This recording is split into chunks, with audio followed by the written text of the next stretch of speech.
students, hope you all are doing well. See, previously આપણે તમારો principles of marketing જે છે એનો યુનિટ નંબર 3 એમાં ડિસ્કસ કરતા હતા about the factors affecting to consumer behaviour, how consumer behaviour actually affects by the different factors. એમાં આપણે ત્રણ મેજર ફેક્ટર્સ જે છે ડિસ્કસ કરેલા હતા, કલ્ચરલ, સોશિયલ એન્ડ પર્સનલ. કલ્ચરલની અંદર કલ્ચર, સબકલ્ચર અને ક્લાસીસ, સોશિયલ ક્લાસીસ. સોશિયલ ફેક્ટરની અંદર family, reference groups, roles and status, customs and traditions and income. Fine. Personal ફેક્ટરની અંદર એજ, ઓક્યુપેશન, એજ્યુકેશનનું લેવલ, જેન્ડર. ફાઇન. એને રિલેટેડ આસ્પેક્ટ્સ જોયેલા. હવે તમને સાયકોલોજીકલ ફેક્ટર આપેલા છે.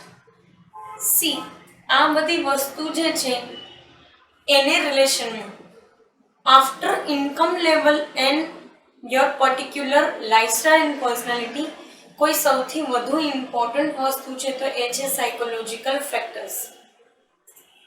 એક વખત તમે તમારું બજેટ ડિસાઈડ કરી લીધું કે ભાઈ આની અંદર જ વસ્તુ લેવાની છે, પછી એવા કયા ફેક્ટર્સ છે કે જે તમને બેઝિકલી ઇન્સ્પાયર કરે છે કોઈ બી વસ્તુને બાય કરવામાં.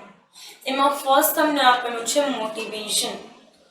એ પર્ટિક્યુલર વસ્તુ જે છે એને બાય કરવા માટેનું મોટિવેશન. અને એ મોટિવેશન ક્યાંથી આવે તો કે તમારે એ વસ્તુની જરૂરિયાત કેવી છે અને બીજી વસ્તુ કે કેટલી યુઝફુલ છે. Because basically everything is not useful to you. Fine. બધી વસ્તુ તમારા માટે યુઝફુલ રહેશે. સો એને રિલેશનમાં તમને આપેલું છે કે તમે કેટલા મોટિવેટ થઈ શકો છો એ પર્ટિક્યુલર વસ્તુને બાય કરવા માટે. ફાઇન. અને એના માટે બી તમારે એ વસ્તુની યુઝફુલનેસ, બીજું એ વસ્તુની નીડ હોવી જરૂરી છે. If it's not needed then it is not important. That's it. Fine. So એક પર્સપેક્ટિવ તમને આપેલું છે કે ભાઈ તમે એ વસ્તુને બાય કરવા કેટલા મોટિવેટ થાઓ છો. સેકન્ડ તમને કીધું છે પરસેપ્શન એન્ડ લર્નિંગ. સી, એક છે ને એજ ગ્રુપ હોય કે ભાઈ આટલાથી આટલા એજ જેટલા બી યર્સ છે તમારા ફોર્મેશનના યર છે. Then comes to teenage, then comes to adult. Fine. Then comes to middle age, then comes to older, and then comes to senior citizen age. Fine. So these are the things કે જે basically age group divide કરેલા છે. હવે આને હું perception સાથે link કરું છું. સી, જ્યારે તમારા ફોર્મેશન યર હોય ને ત્યારે મોસ્ટ ઓફ ધી કેસીસની અંદર તમે તમારા ડિસિઝન્સ નથી લેતા.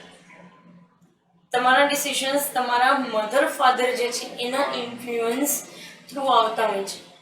સો ત્યારે તમારા પોતાના કોઈ વસ્તુને લઈને પરસેપ્શન હોતા નથી કે આ સાચું છે, આ ખોટું છે, આમ જ કરવું જોઈએ.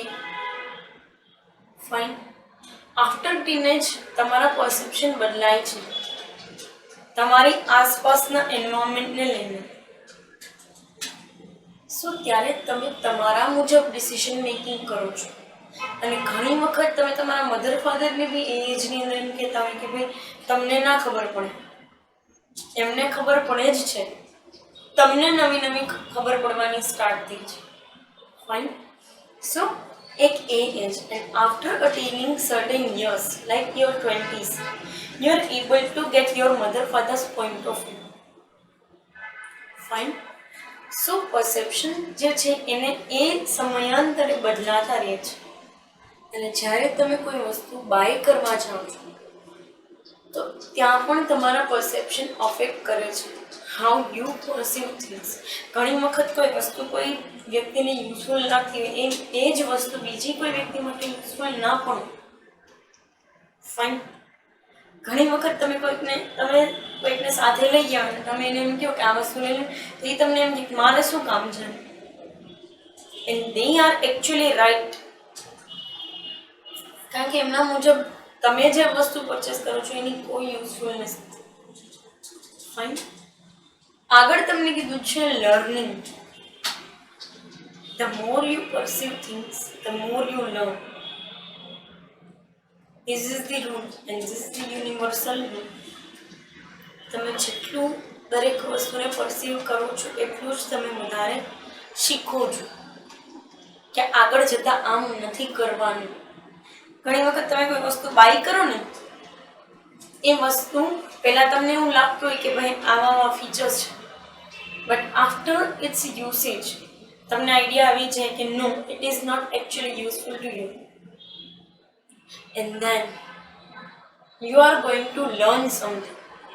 અને અહીંયા પછી તમે લર્ન કરો છો કે હા, તમને આઈડિયા આવી ગયો કે ભાઈ આ વસ્તુ યુઝફુલ નથી, આપણને વાત થતી પૂરી. એટલે બીજી વાર તમે એ વસ્તુ લેશો અને તમારા ફેમિલી મેમ્બર પણ કદાચ એમ કહે છે કે આ વસ્તુ લેવી છે, તો તમે એને એમ કહેશો કે પછી લાસ્ટ ટાઈમ આપણે આ લીધી હતી ને એમને એમ પડી રહી હતી. ફાઇન. લાસ્ટમાં તમને કીધું છે beliefs and એટીટ્યુડ્સ. Yes, this one also the psychological, it also affects. Fine. તમારા બિલીફ, તમારો એટીટ્યુડ કયા વેની અંદર છે કોઈ વસ્તુના પરચેઝ માટે, it strongly affect your behavior, your buying behavior. બરાબર?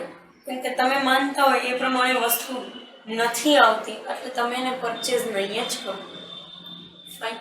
મેં એવા લોકો જોયેલા છે કે જે લોકો બ્રાન્ડ માટે જગ્યાએ ફરતા હોય પણ જ્યાં સુધી એને વસ્તુ ન મળે ત્યાં સુધી એ લોકો એ વસ્તુ પરચેઝ ન કરે.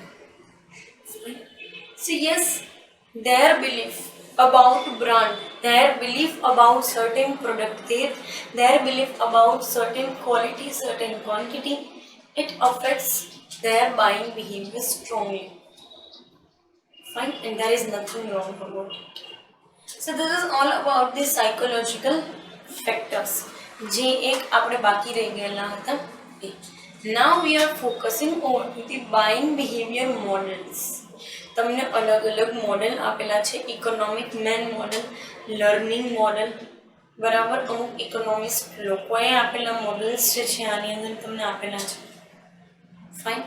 Late us talk about first one, economic man model. Economic man model એટલે સ્પેસિફિકલી દરેક વ્યક્તિને અફેક્ટ કરે ને એવું એક મોડેલ, બરાબર. અને એ કન્ટ્રી વાઇઝ બદલાય છે. આપણી કન્ટ્રીનો ઇકોનોમિક મેન જે છે એ આપણે મિડલ ક્લાસ લોકોને ગણીએ છીએ, કારણ કે સૌથી વધારે વસ્તી અહીંયા એ રહે છે.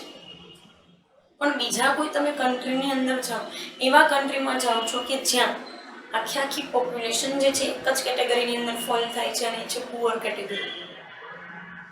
એવા કન્ટ્રી કે જે કન્ટ્રીની અંદર જાઓ છો તો તમે જુઓ છો કે દેશની આખી વસ્તી એક જ કેટેગરીમાં આવે છે ને એ છે rich.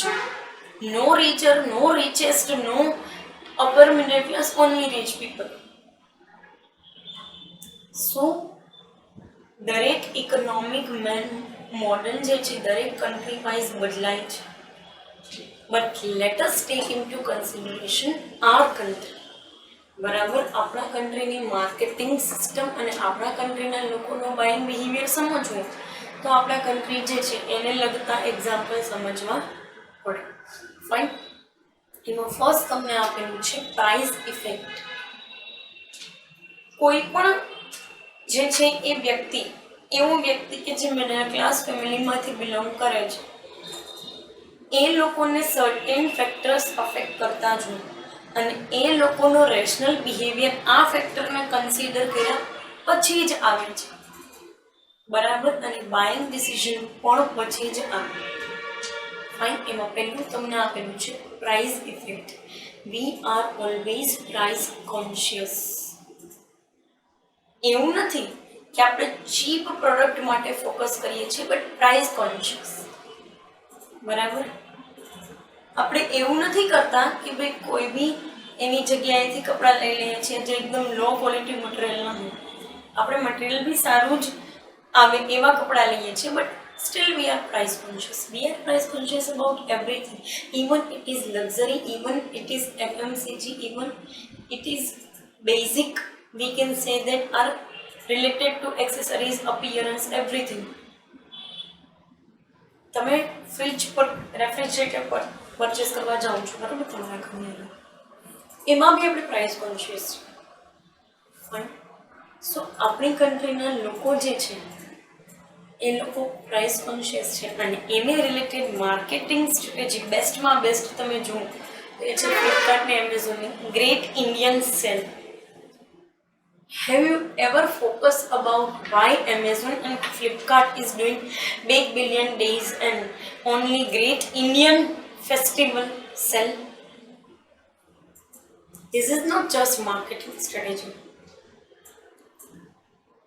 This is particularly connection with the population of certain country. And yes, કોઈ બી કન્ટ્રીમાં આવો કોઈ ફેસ્ટિવલ ઓનલાઈન જે કાંઈ પણ શોપિંગ અથવા તો ઈ કોમર્સની અંદર નથી થતું. But Jeff Bezos himself every year in Diwali visits India અને નામ એનું ગ્રેટ ઇન્ડિયન ફેસ્ટિવલ છે. કેમ? કારણ કે એને ખબર છે કે આ એનું સૌથી લાર્જેસ્ટ ટાર્ગેટ માર્કેટ છે. ઇન્ડિયાની અંદર સૌથી વધારે લોકો એ પ્રોડક્ટ પરચેસ કરે છે and they are basically affordable. That's why we are purchasing from them. Fine. So price effect જે છે એ બહુ મોટા લેવલ ઉપર અફેક્ટ કરે છે આપણને અને એને રિલેટેડ જ માર્કેટિંગ સ્ટ્રેટેજી આ દરેક ઈ કોમર્સ વેબસાઇટ્સ જે છે એ બનાવે છે. ફાઇન. એક કન્ટ્રીના નામ ઉપરથી એમેઝોને કોઈ દિશે નથી કાઢેલા પણ સૌથી મોટું ટાર્ગેટ માર્કેટ એને ટાર્ગેટ કરવા માટે આવું કરેલું છે. This is the biggest marketing strategy ever. બરાબર. આવું નોર્મલી જે છે અહીંયાની કંપની વિચારતી પણ નથી કરવાનું. ફાઇન. સેકન્ડ મેં તમને આપેલું છે સબસ્ટિટ્યુટ ઇફેક્ટ. જ્યારે તમે પ્રાઇસ કોન્શિયસ હોય ત્યારે તમે સબસ્ટિટ્યુટ ગોતો છો. કોઈ પણ વસ્તુ લેવા માટે તમે સબસ્ટિટ્યુટ ફાઇન્ડ આઉટ કરો છો. Fine. So yes we are also કન્સર્ન્ડ about things. કોઈ વસ્તુ બહુ જ હાયર ક્વોલિટીની છે અને સામે જે છે એ કોસ્ટલી પણ છે. So you are going to find its substitute કે ભાઈ આના જેવી પ્રોડક્ટ માર્કેટમાં બીજે ક્યાંય અવેલેબલ છે? હા છે, આ કંપની બનાવે છે અને એના કરતાં લેસર નોન બ્રાન્ડ છે. So you are going two purchase from that laser non brand. It is affordability. તો એની પણ ઇફેક્ટ આવે છે આપણા બાઇંગ બિહેવિયર. ફાઇન. નેક્સ્ટ તમને લાસ્ટમાં કીધેલું છે એ છે ઇન્કમ ઇફેક્ટ. ઇન્કમનો વધારો ઘટાડો ઓફકોર્સ બાઇંગ બિહેવિયર ઉપર આધાર રાખે જ છે. તમે સિમ્પલ એક તમને બહુ રિલેટેબલ એક્ઝામ્પલ આપી દઉં. જ્યારે આખા દેશમાં 22 માર્ચ 2020 બરાબર લોકડાઉન કરવામાં આવ્યું ત્યારે લોકોનું ફોકસ એવી કોઈ વસ્તુ ઉપર નહોતું કે જે લક્ઝરી હોય કે જે કમ્ફર્ટ હોય. બરાબર. બધું બંધ થયું તો બધા નેસેસિટી ગોતવા માટે જતા હતા. No one is running for comforts or luxury. ક્યારેય સાંભળ્યું હતું કે કોઈ મોબાઈલ લેવા ગયા હોય, લોકડાઉન થઈ ગયું, ચલો મોબાઈલ લઈ લઈએ 2-3 ઘરમાં, એસી નખાવડાવી દઈએ કે 2-4 વ્હીકલ લઈ લઈએ? ન. હવે આને અને ઇન્કમ ઇફેક્ટને શું લેવા દેવું? તો કે ખબર પડી ગઈ હતી કે ધંધા ને નોકરી પણ બંધ થઈ જાય છે. એટલે ત્યારે આપણું કન્સર્ન ખાલી અને ખાલી નેસેસિટી ઉપર જ હતું. અને જ્યારે ઇન્કમનો વધારો ઘટાડો થાય છે ત્યારે લોકો હંમેશા નેસેસિટી ઉપર જ ફોકસ કરીને ચાલતા. And this is the very normal buying behaviour. અને એ ટાઈમ પીરિયડમાં આવું ખાલી આપણા કન્ટ્રીમાં જ નહીં, એટલે કે ડેવલપિંગમાં જ નહીં, દુનિયાના મોટા દેશોની અંદર આ જ પરિસ્થિતિ હતી અને પ્રોબેબલી આપણા કરતાં પણ ખરાબ સિચ્યુએશન. ફાઇન. સો ઇન્કમ ઇફેક્ટ બેઝિકલી આપણને એવી રીતે લાગે છે કે ભાઈ તમારી ઇન્કમનો વધારો ઘટાડો તમારા બાઇંગ બિહેવિયરને સૌથી વધારે નેસેસિટી જે છે એના ઉપર ફોકસ કરવા મજબૂર કરે છે. ફાઇન. સો યસ, અહીંયા જે છે આપણે આપણું ફર્સ્ટ મોડેલ ઇકોનોમિક મેન જે છે એ કમ્પ્લીટ કરીએ છીએ. કમિંગ સેશનની અંદર બીજા મોડલ્સ જે છે જેમ કે learning models, psycho analytic as well as sociology, એના ઉપર ફોકસ કરશું. પર્ટિક્યુલર આ સેશન માટે અહીંયા સુધી રાખીએ. Thank you so much.